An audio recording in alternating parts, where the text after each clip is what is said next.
if you think Andrew Wojciechowski from ESPN, or Woj as they call him, is going to be busy tonight, I mean, on the cusp, on the eve of the release of the free agency marker, where the green light is turned on, finally, it was on yellow for the last couple weeks.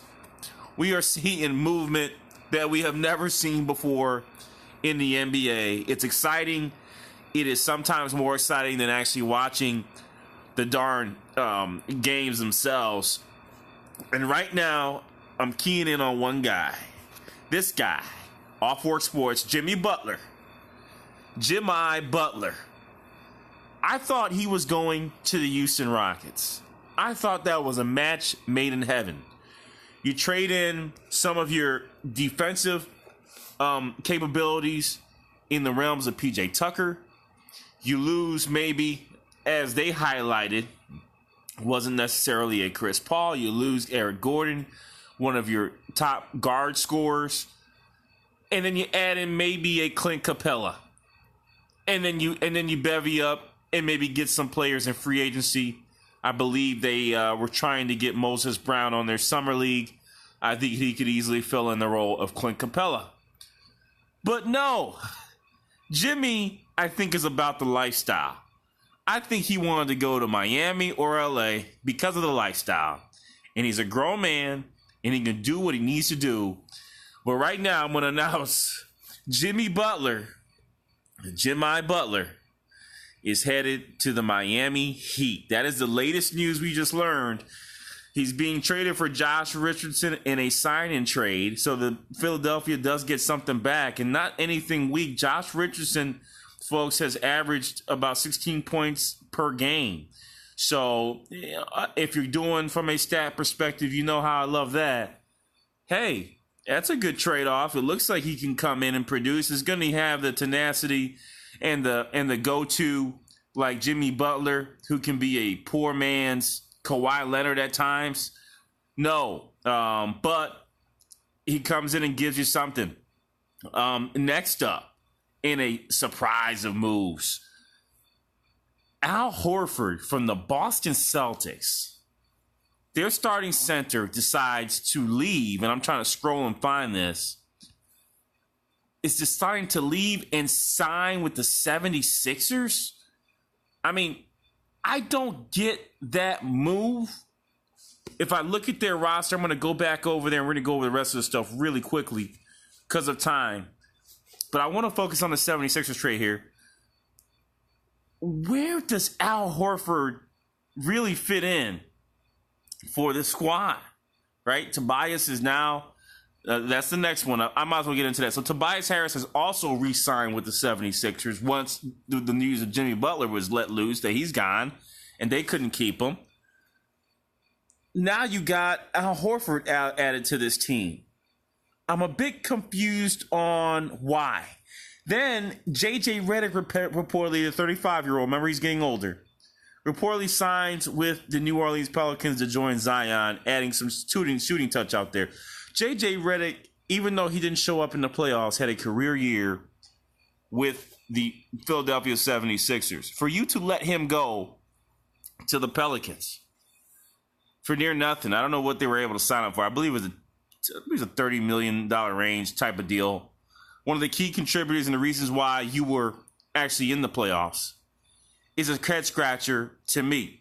Now, they did add some pieces, right? Looks like I think Ty Jerome is staying with them. That could help out, but not like J.J. Redick.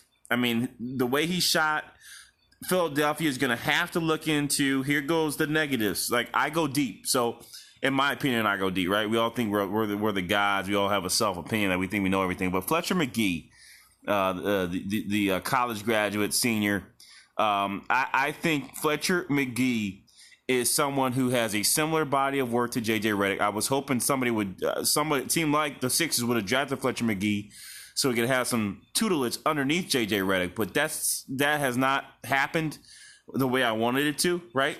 And now J.J. Redick is gone. They need that type of shooter. And I think Fletcher McGee is the guy that you're going to have to go with here to fill in that spot, unless you're going to fill in Furkan Korkmaz. right? Then you bring in freaking Al Horford. So I guess I got to look at how it's going to line up. I'm just thinking about Ben Simmons. I think Ben Simmons is the power forward. Is Ben Simmons on the move? I mean, I know he's the point forward, but he doesn't necessarily guard the point guards, right? He doesn't guard the point guards there. So he usually guards probably one of their bigger men at times, right? So how is that going to work out? I mean, I don't understand this move, but I think there's more cards in play, more cards to play for the 76ers. They add another shooting big man along with Joel Embiid, who also plays on the outside. Joel Embiid is more of a face-up than a back to the basket, even though he has both. Al Horford is more of an outside, right? So now you had two shooting big men with the impending possible loss of Kawhi Leonard. Let's see how this rounds up. I don't understand the lineup right now where it's headed. TJ McConnell's probably gone. I don't know what the Sixers are doing, but this is their choice and what they've decided to do here. It's still a big question mark for me. John Simmons is gone. I believe Meryl Shayak is gone. I mean, we'll see how this lines up. It's just frustration for me because I don't know where the cards are going to be laid, and it's a chess game. Other than that, right? So we got Tobias resigning, Al Horford joining this team, right? Now, what else is cooking in free agency? Let's quickly go through it. Jeremy Lamb, right? Remember, Oladipo's injured. Lamb go ahead and signs with the Indiana Pacers. So that's a pretty good roundup there for Indiana.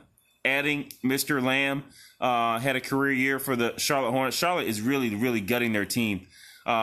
Terry Rozier is also reportedly supposed to be signing with the Charlotte Hornets. We'll get to that. Terrence Ross also resigns. Great move by Magic. Great move. Magic did the smart thing. They retained their team. They're also adding in Al Farouk Aminu. I don't like that pickup, but he's a vet. If they got him for cheap, I don't mind it. All right, he fills out the bench.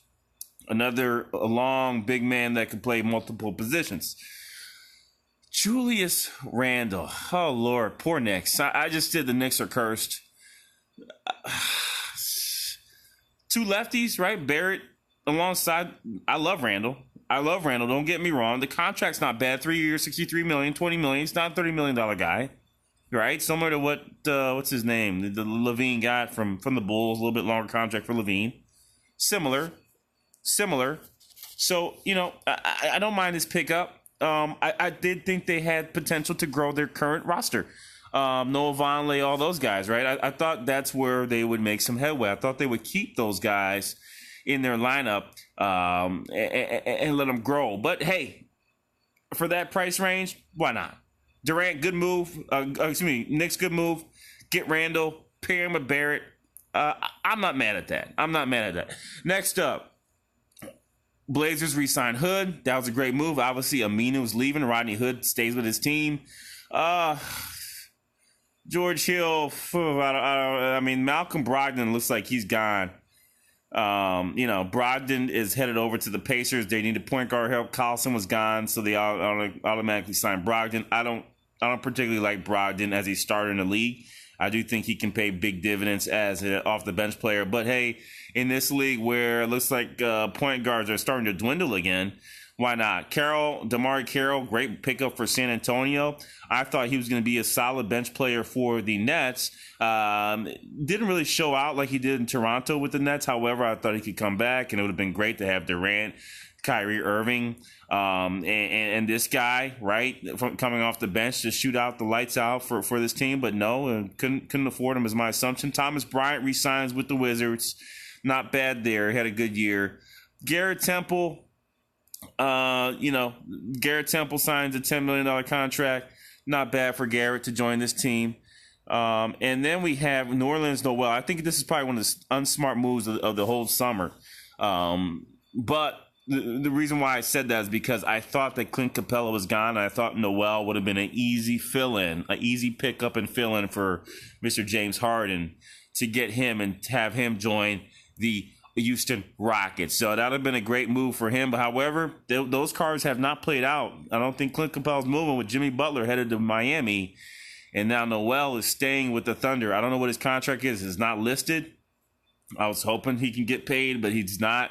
He's going to play the bench role behind Steven Adams. Next up, we already talked about the Jimmy Butler trade. Let's continue down. I went the other way around. Amino signs with the Magic. We went over that. Ariza going to Sacramento, again, solidifying their bench. They're also going to sign Harrison Barnes.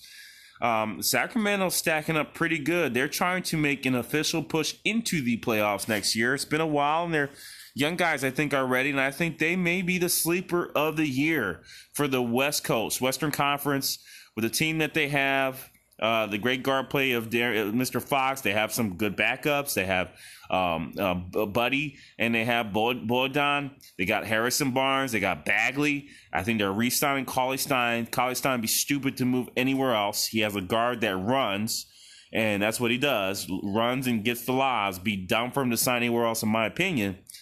Great moves there. They can keep every day. Now they got Ariza. Nice looking lineup. Sixers. Talked about Harris being re-signed. They signed him to a contract. Bogdanovic to lead Pacers, signed with Jazz. Jazz are really, really making moves. If you look at this here, nearly the same contract as Julius Randle, Bojan Bogdanovic, okay?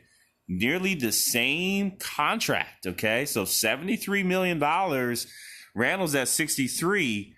That's interesting, right? I mean, actually, hold on. He got a better deal than Randle. No, I'm lying. So I believe Randle was 3 years, $63 million. Okay, hopefully. Okay, good. Yeah, 3 years, $63 million. And this guy, Bojan Bogdanovic, congratulations to whoever his agent is, gets a $73 million contract, headed over to Utah Jazz. They are ready, folks. Utah Jazz are going to turn some heads. I think they're thinking about letting Mr. Derek Favors go. You got to keep Favors in this situation. I think they're going to have the best team they've had from a talent perspective in years. In other news, I believe that the Indiana Pacers will also sign Ricky Rubio. Rubio along with Brogdon. Interesting. We'll see how that works out. Porzingis agrees to the deal with the Mavericks. Here goes the Brogdon signing trade that I just mentioned. Future first round and second round pick. So that's fine. That's fine. So they can get a younger mix there. Rubio signs with the Suns. Interesting. Okay, interesting. Because they lost some of their athletic. Okay, so they, keeping Josh Jackson, keeping Kelly Oubre. Now they got some shooters. Interesting. Only 28 years old. I don't know, guys. This is another sleeper move. Interesting play for the Suns to land Ricky Rubio. So that's another big play. Redick, I talked about going to the Pelicans. Sixers, what a disaster you are. I think this was a bad move. You're going to have to find shooting guard help in a lot of ways. In a lot of ways. They need it. They need a shooting guard. Rose, we talked about the 2-year deal with the Pistons.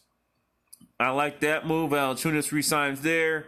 And then that's it. I'm going back to the top. Remember, there's some other videos. I was putting these out as they're coming because it's Wild Wild West. Rozier going to the Hornets was another one. That was a big one. Terry Rozier is going to finally have the green light, signing a 3-year 58 with the Hornets. That's not a bad move for Mike Jordan. Not a bad move. Cheaper. It may pay the same type of dividends, maybe one level below Kemba. Kemba's an A+. Mr. Rozier could be a B+, which is not bad for $58 million. Great move there. Other than that, those are the moves. I was really highlighting the Heat move with Jimmy Butler in the Miami Heat. Interesting how Philadelphia let that man go, but I think he just wanted to go. He wanted the sunshine, and he's going to get it. Joins a team that has Hassan Whiteside, Bam Adebayo as some cornerstones. Gordon Dragic is still there. Ryan Anderson. They got Tyler Hero as their shooter off the bench. James Johnson, solid team. I just don't know how James Johnson and Jimmy Butler are going to fit. I guess James Johnson's going to be the off-the-bench monster, and Jimmy Butler's going to be their starter. They had Derrick Jones Jr. I really, really like their team. Didn't understand this move, but they should make some noise. And, folks, guess what? Miami Heat are also pushing contention for a playoff run with Jimmy Butler. I still think they need to add some point guard help and maybe a better power forward Actually, I think they're pretty much set. They're just going to need to fill out their bench, and let's see what they can do. Miami Heat, Sacramento Kings, I think, are making some good moves. Probably the stargates of this offseason right now for regular players, and obviously the Brooklyn Nets won big. Teams that are really, really floundering right now are the LA Lakers. After the Anthony Davis move, boy, what has happened here, right? What has happened after Anthony Davis has left? What do you do? And, what do you do to fill out your roster? Right now, all the roster spots are going. So they're going to have to get the mid-tiers and try to figure out how to build up through that. I'll go over that in my next video. Free agents to the Lakers. Who should they go after? They need to move fast. Pelinka, that AD move was actually from Magic. Let's see what you do. Off Work Sports, I'm headed out. Peace.